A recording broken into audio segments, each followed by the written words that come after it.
Hey, so what's up, everybody? I got my headlight buckets finished. I just have to drill the holes.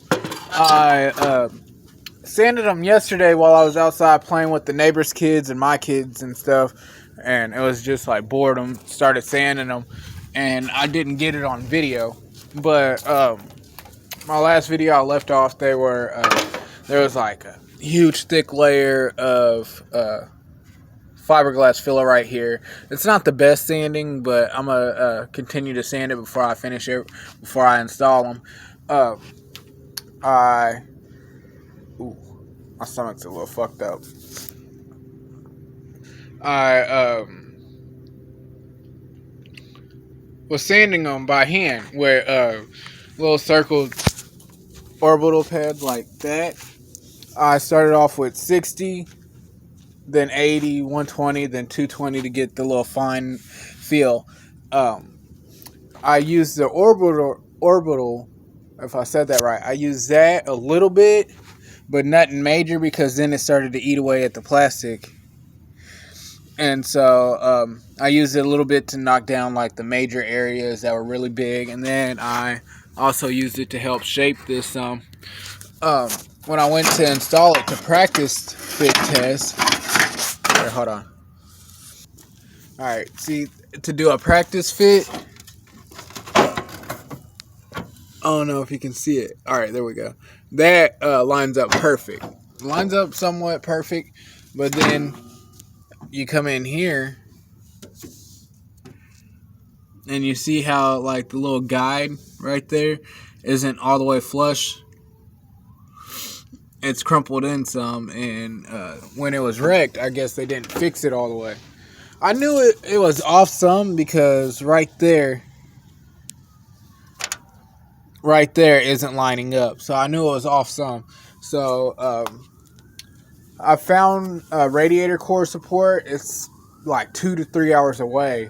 It's really cheap, but the time and gas it will take, I'm gonna try to see if I can find one local, either off of a 77 or see if an 86 will fit. If the 86 will fit, then I'll just throw that in after I clean it up and everything. I'll clean it up and then throw it in. This one, it lines up perfect. It sits perfect and everything.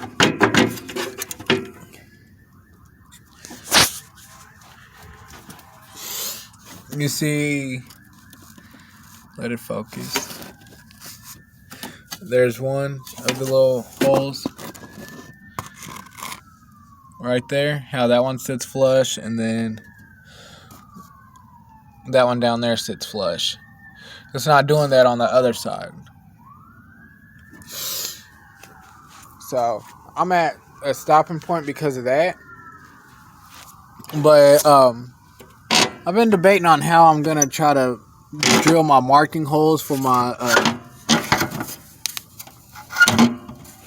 for these. I mean, I can somewhat see them right there.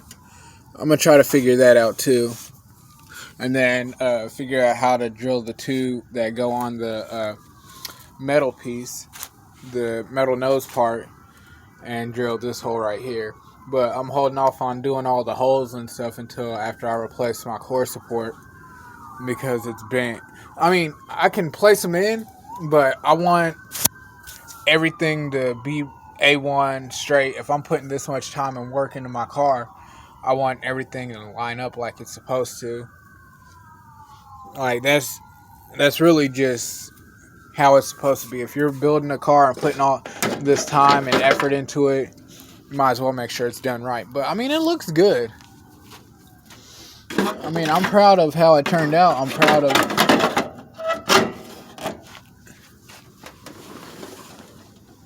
of my work. I just gotta put the trim on, drill the holes. Well, I'm actually gonna clean all this up, but like, it looks good to me. It's not the best, it's not perfection, but I did it and it looks good. But I was just giving you a quick update of how it turned out and how I sanded it. So when you do the sanding, if you're gonna fix your buckets, start off with the orbital. I also used a pencil grinder too.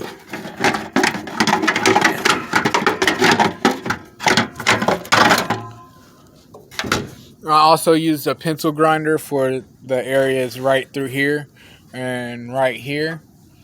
I bought my pencil grinder a while back at Walmart for like $20. So I went ahead and used that for like the little tough areas I couldn't get in. With the little grinders, you have to wrap some tape around the little rubber piece. Wrap about 2-3 layers of tape around the metal piece to keep the sandpaper from sliding off and on while it's spinning in rotation. So that's what I did to make mine work, and that's how I got my bucket sanded down. So the next thing I'm doing with these, I'm going to be drilling the holes, taking these out, cleaning them up.